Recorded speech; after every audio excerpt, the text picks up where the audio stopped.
작년에 목회 데이터 연구소라는 곳에서 이런 교회를 다니는 사람을 대상으로 해서 한 1000명을 대상으로 해서 이런 질문을 한 적이 있습니다. 현재 한국 교회의 모습은 당신이 생각하시기에 어떻다라고 생각을 하십니까? 라는 이러한 설문을 조사한 적이 있습니다. 조사에 참여한 사람들이 어떤 대답을 했을까요? 제가 5위부터 한번 말씀을 드려보도록 하겠습니다. 5위는 이 교회 연대 지향. 무슨 말인지 제가 처음 봤을 때는 참 어렵더라고요. 그런데 내용들을 찾아보니까 세상 사람들보다 교회 다니는 사람들이 함께 모이기를 좋아하고 연합을 잘한다. 그래서 교회의 어떤 연대를 지향하는 것을 좋아한다라고 교인들이 생각을 한다는 것이죠. 그리고 4위는 예배 중심의 교회, 3위는 전도 중심의 교회, 2위는 보수적인 교회, 그리고 1위는 무엇을 이야기했을까요? 권위적인 교회. 이것이 현재 교인들이 느끼는, 한국에서 신앙생활하는 교인들이 느끼는 교회에 대한 모습이라는 것입니다. 근데 1번과 2번, 권위적이다, 보수적이다, 이러한 말들은 교회가 옛날 전통에 얽매여서 권위적으로 보이고 또 보수적으로 보인다. 그래서 교회에 다른 사람들이 오고 싶지만, 특별히 젊은 세대가 교회에 오고 싶지만 그 오는 발걸음을 막는 장애 요인이 된다. 그렇게 설명을 하고 있었습니다. 물론 우리는 말씀에 대해서, 진리에 대해서 우리는 보수여야 합니다. 그러나 진리의 문제가 아닌 것에 대해서는 우리가 포용할 수 있는 마음이 우리에게 있어야 하는 것이죠. 그런데 한국 교회가 그렇지 않다는 겁니다. 지나치게 옛날 전통에 얽매여서 그것이 마치 권위적인 것처럼 그런 모습으로 드러나고 있다. 이것이 교회를 다니는 사람들의 일반적인 생각이다라고 이야기를 하고 있었습니다. 설문에 참여한 사람들을 대상으로 해서 이런 질문을 또 던졌습니다. 그렇다면 당신이 생각하기에 가장 이상적인 교회의 모습은 무엇입니까? 이런 질문을 던졌습니다. 만약 우리 교회 성도님들에게, 우리 성도님들께서 생각하시기에 가장 이상적인 교회의 모습은 무엇입니까? 라고 질문을 던졌다면 남영동 우리 교회입니다 라고 말씀하셨을 것이라 저는 믿어 의심치 않습니다. 네, 그렇지 않은 것 같습니다. 그렇죠? 네. 네, 우리 동일하게 제가 한번 5위부터 한번 말씀을 드리겠습니다. 5위는 사회 구제와 봉사를 열심히 하는 교회가 이상적인 교회의 모습이다. 그렇게 답한 사람들이 있다는 것이죠. 4위는 포용적인 교회, 3위는 도덕적인 교회, 2위는 기도 중심의 교회라고 대답을 했습니다. 그렇다면 이상적인 교회라고 생각되는 이 1위의 답변이 무엇일까요? 바로 예배 중심의 교회라는 답변이었습니다. 예배 중심의 교회에 많은 예배가 존재한다, 그런 의미가 아니라 예배에 은혜가 있다, 은혜가 있는 예배를 드리는 교회가 가장 이상적인 교회다라고 생각을 한다는 것이죠. 지금 우리가 예배를 드리고 있습니다. 우리 공동체 전체가 예배를 드리고 있죠. 우리가 이런 예배를 이 대그룹 예배다라고 보통 이야기를 하곤 합니다. 근데 반대라고 하긴 그렇고 우리 소그룹의 어떤 예배가 있죠. 우리 교회로 치자면 구역 모임이 그렇습니다.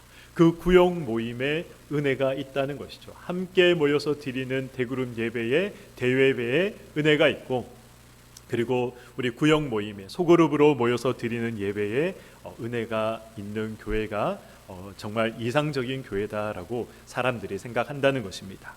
어쩌면 우리 교회가 이 구역 모임에 있어서 약한 부분이 있기 때문에 또 우리가 함께 만들어 나가야 할 부분이 아닐까 생각합니다. 제가 드리고 싶은 말씀은 이 교회에 대한 생각들이 저마다 다르다는 것이죠. 어떤 교회가 이상적인 교회라고 생각을 하십니까? 라는 질문에 수많은 사람들이 여러 답변을 했습니다. 지금 한국 교회의 모습이 무엇이 어떻다고 생각을 하십니까? 라는 이 질문에도 수많은 사람들이 답변을 했습니다.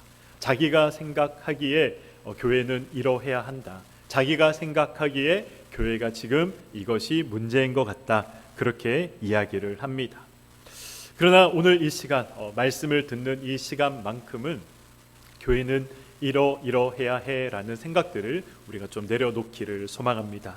성경이 말씀하시는 교회, 왜 우리를 교회로 부르셨는지, 그리고 교회는 무엇을 해야 하는지 말씀을 통해서 한번 함께 나누도록 하겠습니다.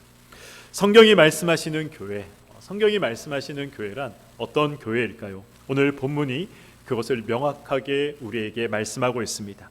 우리 본문, 우리 1장 22절과 23절의 말씀을 제가 봉독하도록 하겠습니다. 또 만물을 그의 발 아래에 복종하게 하시고 그를 만물 위에, 교회 무엇으로요?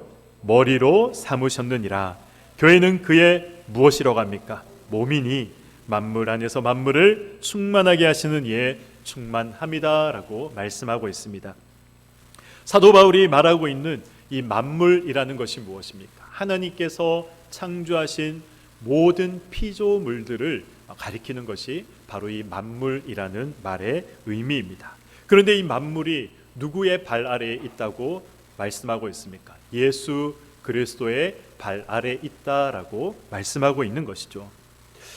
이것이 세상과 예수님의 관계입니다. 세상은 예수님의 발 아래에 복종해야 하는 관계, 그것이 만물, 그것이 세상과 예수 그리스도와의 관계다라고 사도 바울이 지금 우리에게 말씀하고 있는 것이죠. 그런데 교회는 그렇지 않다는 것입니다. 교회는 단순히 복종하는 관계가 아니라는 것이죠. 그것을 이야기합니다. 고린도전서 12장 27절의 말씀을 제가 한번 봉독하도록 하겠습니다. 너희는 그리스도의 몸이요 지체의 각 부분이라. 아멘. 누가 그리스도의 몸이라고 이야기하고 있습니까? 너희는 그리스도의 몸이라고 이야기하죠. 여기서 말하는 너희는 누굽니까? 지금 우리 예배 드리는 우리들을 가리키는 것이죠. 하나님을 믿는 자들을 가리키는 것입니다. 저와 여러분들을 가리키는 것이죠. 그러므로 저와 여러분이 무엇입니까? 저와 여러분이 바로 교회인 것입니다. 우주 만물을 다스리는 예수 그리스도의 몸으로 교회가 있는 것이고, 저와 여러분은 그 몸의 지체로 존재하고 있는 것입니다. 이 말씀을 생각하면 생각할수록 정말 놀라운 말씀이 아닐 수가 없습니다. 교회가 만물 위에 있다는 것이죠.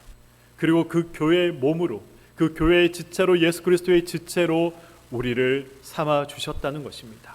예수 그리스도의 발 아래 만물이 복종하고 있는데, 우리를 예수 그리스도의 몸으로 삼아 주셔서 우리 역시 만물을 예수 그리스도의 발 아래 둔 것처럼, 예수 그리스도에게 만물이 복종하는 것처럼 그 만물이 우리 아래 존재하고 있다라고 말씀하고 계신 것이죠. 우리가 만물을 다스리고 지배한다는 것입니다. 이것이 성경에 말씀하고 있는 이 교회라는 것이죠. 깊이 생각하면 생각할수록 정말 놀라운 말씀이 아닐 수가 없습니다. 물론 세상은 우리를 속입니다. 그리고 우리를 위협합니다. 때로는 산다는 것 자체가 너무나도 힘들고 괴롭고 두렵고 고통으로 찾아올 때가 우리에게 있는 것이죠. 그런데 사도 바울의 말은 이제 예수로 말미암아 이 모든 것들이 변화되었다라고 이야기하고 있는 것입니다. 세상을 두려워하고 거기에 위축되는 것이 아니라 세상을 다스리는 존재가 바로 우리가 되었다라고 말씀하고 있는 것입니다. 그래서 예수님이 무엇을 말씀하고 계십니까? 마태복음 16장 18절의 말씀을 제가 봉독하도록 하겠습니다. 또 내가 내게 이르노니 너는 베드로라. 내가 이 반석 위에 내 교회를 세우리니 무엇이 이기지 못한다고 합니까? 음부의 권세가 이기지 못한다라고 말씀하고 있습니다. 왜 음부의 권세가, 왜 사망의 권세가 교회를 이기지 못합니까? 예수님이 승리하셨기 때문에 그렇습니다. 예수께서 교회의 머리이시며 교회가 그의 몸으로 묶여 있기 때문에, 그래서 교회가 예수께서 승리하신 그 승리를 온전히 누리고 맛보고 당연히 승리할 수 있다라고 말씀하고 있는 것이죠. 예수 그리스도에게 묶여 있기 때문에 예수의 승리가 교회의 승리가 된 것입니다. 예수의 승리가 우리의 승리가 될 수 있는 것이죠. 그러므로 사망 권세는 교회를 이기지 못합니다.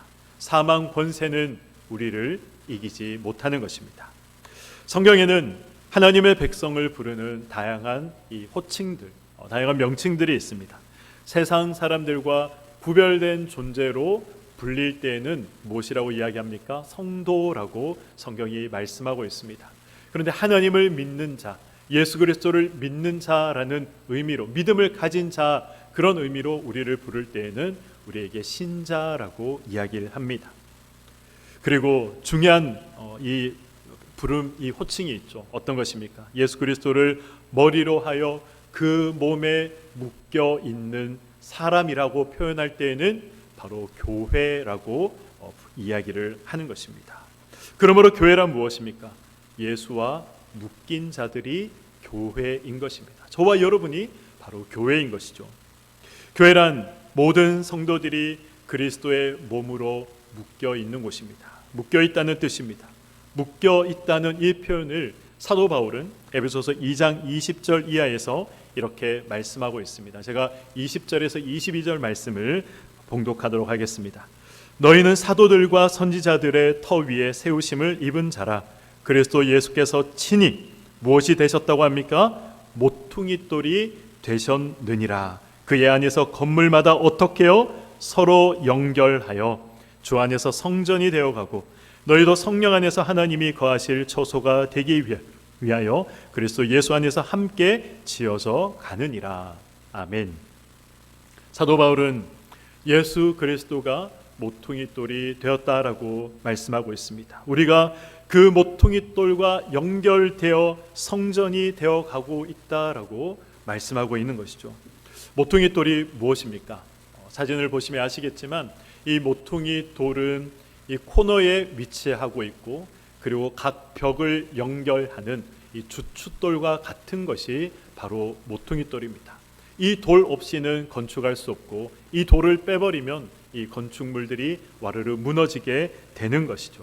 건물 모퉁이에 놓여 이 벽을 지탱하는 큰 주춧돌, 이것이 바로 모퉁이 돌입니다. 이 모퉁이 돌을 중심으로 해서 이 작은 벽돌들이 연결되고 쌓여져 가서 건물이 완성되는 것입니다. 우리가 주의 깊게 살펴봐야 하는 말씀은 바로 이 21절에 나오는 연결이라는 말씀입니다. 원어의 의미는 서로 정확하게 들어맞다, 이런 의미가 있었습니다. 제가 이 의미를 생각하면서 이 레고 블럭, 우리가 잘 알고 있는 이 블럭 장난감 아시죠? 그것이 생각이 났습니다. 정확하게 서로 이가 맞아서 하나가 되는 것, 그것이 바로 이 연결이라는 의미인 것이죠. 모퉁이 돌과 벽돌들이 서로 정확하게 들어맞아서 하나의 건물이 완성되어져 가는 것입니다. 예수 그리스도가 모퉁이 돌이라면 저와 여러분은 무엇입니까? 벽돌 한 장 한 장이 되는 것이죠. 사도 바울은 21절에 되어가고라는 표현을 사용합니다. 그리고 22절에도 보면 지어져 간다라는 표현을 사용합니다. 완성된 것이 아니라 지금 진행되고 있다라고 이야기하고 있는 것이죠. 그리고 내가 하는 것이 아니라 누군가에 의해서 이 일들이 이루어져 가고 있다라고 말씀하고 있습니다. 그래서 되게 하고 이렇게 표현하지 않고 되어져 가고라고 표현합니다. 짓고 있다 이렇게 표현하지 않고 지어져 간다라고 표현하고 있습니다. 왜 이 완료형이 아니라 이 현재 진행형을 사용하고 있을까요? 왜 능동태가 아니라 수동태를 사용하고 있을까요? 바로 내 힘으로 할 수 있는 것이 아니라는 것을 사도 바울이 지금 이런 표현을 사용해서 우리에게 강조하고 말씀하고 있는 것입니다.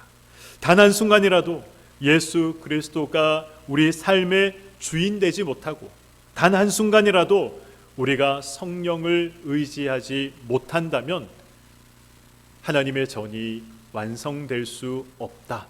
하나님의 전이 건축될 수 없다. 그것을 말씀하고 있는 것입니다. 하나님 안에 거할 때, 예수 그리스도 안에 있을 때, 성령 안에 있을 때 우리가 지어져 가는 것이고 완성될 수 있는 것이고 성장이 멈추지 않을 수가 있는 것입니다. 그러므로 교회로서의 생명력을 계속해서 유지하기 위해서 어떻게 해야 합니까? 22절의 표현대로 성령 안에서, 그리스도 예수 안에서 우리가 있어야 하는 것입니다. 우리가 왜 그렇게 성령을 강조하고 성령의 임재를 강구합니까? 성령이 아니고서는 우리는 성도다운 성도, 신자다운 신자, 교회다운 교회로 세워질 수 없기 때문에 그렇습니다. 그래서 우리가 성령을 강구하는 것이고 날마다 예수 그리스도 안에 있기를 그래서 기도해야 하는 것입니다. 우리가 성령 안에 있지 않다면, 예수 그리스도 안에 있지 않다면 우리의 개인의 성장도 멈추게 되는 것이고 교회의 성장도 멈출 수밖에 없다는 사실을 꼭 기억하시기 바랍니다. 교회는 예수 그리스도가 머리로서, 우리는 그 예수 그리스도의 몸을 이루는 지체로서 부름받은 공동체입니다. 교회는 예수 그리스도가 모퉁이 돌이 되시고 우리는 벽돌이 되어서 그 모퉁이 돌과 연결되는 존재가 바로 우리이고 바로 그것이 교회인 것입니다. 저와 여러분은 지체로 부름받았고 그리고 한 장의 벽돌로 우리는 부름을 받았습니다. 그렇다면 부름받은 교회가 된 우리가 이제 교회로서 해야 할 일이 무엇일까요? 에베소서 4장 13절의 말씀을 우리 한 목소리로 읽어보도록 하겠습니다. 시작.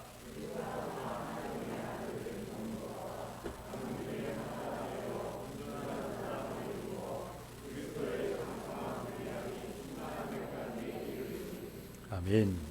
그리스도인이라는 말이 어떤 의미인지 아십니까? 그리스도를 닮아가는 사람, 그 의미가 바로 그리스도인이라는 의미입니다. 그리스도를 닮은 온전한 사람으로 성장하는 것, 이것이 바로 우리가 해야 하는 것이죠. 교회가 해야 하는 것이 바로 이것입니다. 그리스도를 닮아 성장하는 것, 그리스도를 닮아가는 것, 그의 장성한 분량까지 자라가는 것, 이것이 바로 우리가 해야 할 일인 것입니다. 그런데 문제가 있습니다. 순식간에 자라지 않는다는 것이죠. 태어나서 바로 성인이 될 수 없습니다. 하루하루 지나야 하는 것이고 한 끼 한 끼를 먹어야 성장할 수 있는 것이고 또 성인이 될 수 있는 것이죠. 우리의 신앙이 성장하기 위해서 그 하루가 중요한 것입니다. 우리의 신앙이 성장하기 위해서 바로 그 한 끼의 식사가 중요한 것이죠. 나에게 주어진 작은 일, 하나님께서 지금 나에게 맡기신 그 작은 일들을 감당하는 것이 그래서 중요한 것입니다. 우리는 큰일 하기를 원합니다. 그렇지 않습니까? 하나님을 위해서 큰일을 해보고 싶다, 이런 생각들과 이런 마음들을 우리는 가집니다. 그러나 성경은 그것이 아니다라고 말씀합니다. 성경은 무엇을 말씀합니까? 작은 일에 충성해라라고 말씀을 하십니다. 저와 여러분이 나라와 민족을 위해서 할 수 있는 일이 무엇이 있겠습니까? 없습니다. 나라와 민족을 위해서 할 수 있는 큰 일이 없는 것이죠. BTS가 다 될 수 없지 않습니까? 우리가 다 유명한 스포츠 선수가 될 수 없습니다. 극소수의 사람들이 물론 한 개인을 통해서 국가의 위상이 높아지고 국가의 이름이 드러날 수는 있습니다. 그러나 우리 모두가 그런 사람이 될 수는 없는 것이죠. 그리고 그것이 최선의 길도 아닌 것입니다. 가장 보편적이면서 가장 중요한 것은 한 국가의 국민으로 내가 이 땅을 살아가면서 국민으로서 해야 할 작은 일들, 나에게 주어진 작은 책임들을 다 해 나가는 것입니다. 소시민의 자리를 지키는 것이죠. 그것이 바로 애국이고 그것이 바로 국민으로서 책임을 다하는 것입니다. 한 가정을 지키고 또 직장에서 주어진 일들을 잘 감당하는 것, 국민으로 해야 할 의무를 감당하는 것, 작은 일처럼 보이지만 그러나 그 작은 일들이 모이고 쌓여서 지금 오늘도 우리나라가, 우리 민족이 굴러가고 있는 것이고 존재하고 있는 것입니다. 신앙도 마찬가지라는 것이죠. 우리가 하나님을 위해, 교회를 위해 할 수 있는 큰 일들, 그러한 큰 일들은 사실 많지 않습니다. 그리고 우리가 하기에도 역부족입니다. 저와 여러분은 모퉁이 돌에 연결된 작은 벽돌 한 장일 뿐입니다. 작은 공간을 메우는 작은 일을 할 수 있는 작은 자인 것이죠. 그러나 벽돌 한 장이 빠져버리면 어떻게 됩니까? 그곳으로 비가 들어오고 바람이 들어오게 되는 것입니다. 성경이 그토록 작은 일에 충성해라, 작은 일에 충성해라 라고 말씀하시는 이유가 여기에 있는 것이죠. 우리는 모두 작은 일을 감당하는 작은 사람들입니다. 그래서 사도 바울도 자신을 가리켜 어떻게 이야기하고 있습니까? 고린도전서 15장 9절에 보면 나는 사도 중에 어떤 사람이라고 합니까? 가장 작은 자다라고 이야기합니다. 에베소서 3장 8절 말씀에도 모든 성도 중에 지극히 작은 자보다 더 작은 자가 바로 나이다라고 이야기를 하고 있는 것이죠. 사도 바울은 우리가 생각할 때 결코 작은 사람이 아닙니다. 어떻게 사도 바울을 작은 사람이라고 우리가 이야기할 수 있겠습니까? 그를 평가할 수 있겠습니까? 신약 성경의 절반이 사도 바울이 기록한 것입니다. 대단한 일이고 놀라운 일이고 정말 위대한 신앙의 선배라고 이야기할 수 있는 것이죠. 그런데 사도 바울은 자신을 가리켜 작은 자다라고 이야기하고 있는 것입니다. 바울은 자신이 이 모퉁이 돌에 연결되어져 있는 작은 벽돌 한 장과 같은 존재다라는 것을 그는 잊지 않았습니다. 그 사실을 알았기 때문에 나는 작은 자다라고 그가 이야기를 했던 것이죠. 성경은 왜 이렇게 이 작은 자를 강조하는 것일까요? 그것은 우리에게 맡겨진 일들이 이 전체 속에서 한 부분을 담당하고 있기 때문에 그렇습니다. 모두가 합쳐져야 하나가 되는 것이죠. 나 홀로 교회가 될 수 없습니다. 우리가 함께 있을 때 하나님을 섬기는 교회가 되는 것이고 예수 그리스도의 몸으로서 각 지체로서 우리가 존재하게 되는 것이죠. 우리는 그리스도의 몸으로 지체로 그리고 한 건물로 지어져 가는 벽돌 한 장 한 장으로 우리는 존재하고 있습니다. 우리가 하는 일들은 역사를 뒤집어 엎을 만한 그런 일들이 아닙니다.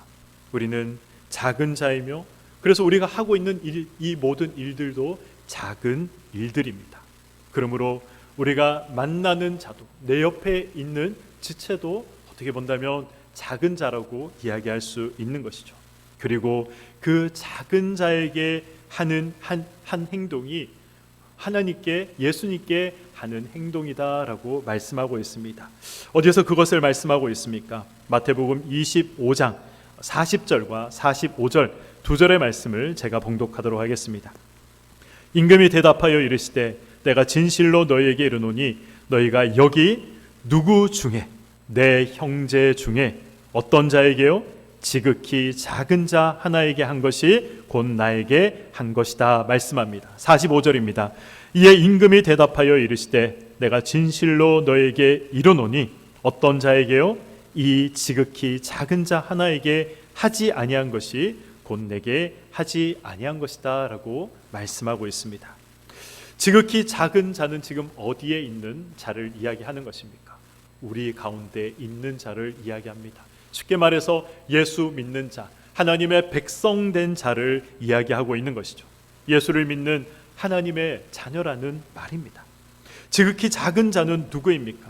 나이가 어린 자들을 이야기하는 것이 아닙니다.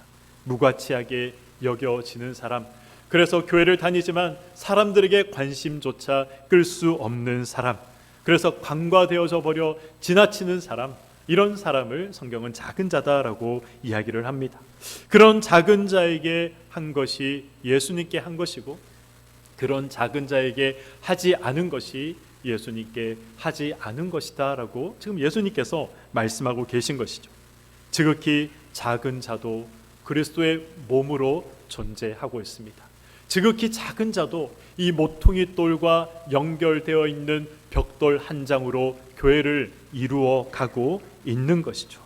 그래서 지극히 작은 자에게 우리가 베풀고 섬기고 그를 위해서 우리의 것을 헌신하는 것, 그것이 바로 예수께 하는 것이다 라고 그렇게 예수님이 말씀하고 계신 것입니다. 그러므로 작은 자에게 하는 것이 예수께 하는 것이 되는 것이고 내 옆에 있는 분들이 그래서 너무나도 소중한 분들이다. 나와 함께 지금 신앙생활하고 있는 모든 분들이 정말 귀한 분들이다 우리가 이렇게 생각을 해야 하는 것입니다. 있어도 되고 없어도 되는 그런 존재가 아닌 것입니다. 예수 그리스도의 몸의 일부로서 존재하고 있는 것이죠. 우리가 하고 있는 일도 마찬가지입니다. 세상의 눈으로 볼 때 우리가 하고 있는 이 일은 작은 일일 수가 있습니다. 그러나 그것은 몸을 이루는 일이죠. 예수 그리스도의 몸을 이루어가는 일입니다. 함께 성전이 되어가는 일이며 함께 지어져 가는 일인 것입니다. 그러므로 이것이 얼마나 큰 일인지 우리는 항상 생각할 필요가 있는 것이죠. 제가 사진 한 장을 보여드리도록 하겠습니다. 네, 어디서 찍은 사진일까요? 네, 우리 교회 입구에 들어오면 적혀있는 글씨입니다. 네, 다 한번 읽어보도록 하겠습니다. 시작! 네, 네, 저만 알고 있을 때 저는 제일 기쁩니다. 네, 네, 케팔레라는 단어입니다. 케팔레라는 단어인데 헬라어죠. 헬라어인데 무슨 뜻인지 혹시 아시는 분이 계십니까? 1부 예배 때 드린 분들 빼고 지금 2부 때 처음 들으신 분들 한번 답해 보시기 바랍니다. 정답을 맞추는 분이 계시면 제가 오늘 점심 때 커피를 제가 내도록 하겠습니다. 네, 안 계십니까? 네. 네, 네, 머릿돌. 네, 머릿돌 이렇게 나왔는데 돌은 아니고요. 머리입니다. 머리라는 뜻입니다. 케팔레라는 뜻은 머리라는 뜻입니다. 왜 우리 교회를 건축하면서 이 케팔레라는 단어를 적어뒀을까? 예수 그리스도가 우리의 머리다. 우리는 그분의 몸이다. 이 뜻을 늘 생각하며 출입하라고 아마 이런 의미로 이것을 적어두지 않았을까? 저는 한번 생각을 해봅니다. 예수 그리스도가 교회의 머리시고 우리의 머리이시고 나의 머리가 되심을 기억하시기 바랍니다. 이것을 출입하는 우리 모든 성도들이 존귀한 예수 그리스도의 몸이라는 사실을 기억하시기 바랍니다. 내가 비록 벽돌 한 장과 같이 작은 자로 느껴진다 하더라도 이 모퉁이 돌과 연결되어서 하나님의 귀한 몸을 만들어가는, 교회를 세워가는, 주의 전을 만들어가는 귀한 존재라는 사실을 반드시 기억하시기 바랍니다. 사도 바울보다 위대한 사람이 우리 중에 누가 있겠습니까? 없습니다. 그러나 사도 바울조차 자신을 스스로 작은 자다라고 이야기하고 있는 것이죠. 우리는 모퉁이 돌과 연결되어 있는 작은 벽돌 한 장 한 장입니다. 그런 우리를 교회로 부르셔서 하나님의 일을 맡기셨습니다. 목사의 직분을 맡기시고 장로의 직분을 맡기시고 은사를 따라 헌신과 봉사의 직분을 하나님께서 우리에게 맡기셨습니다. 제가 하나님의 말씀을 전하는 일을 감당하고 있지만, 그래서 참 큰 일을 하고 있다라고 생각될 수도 있지만, 저 역시 모퉁이 돌에 연결되어져 있는 작은 벽돌 한 장에 불과한 존재입니다.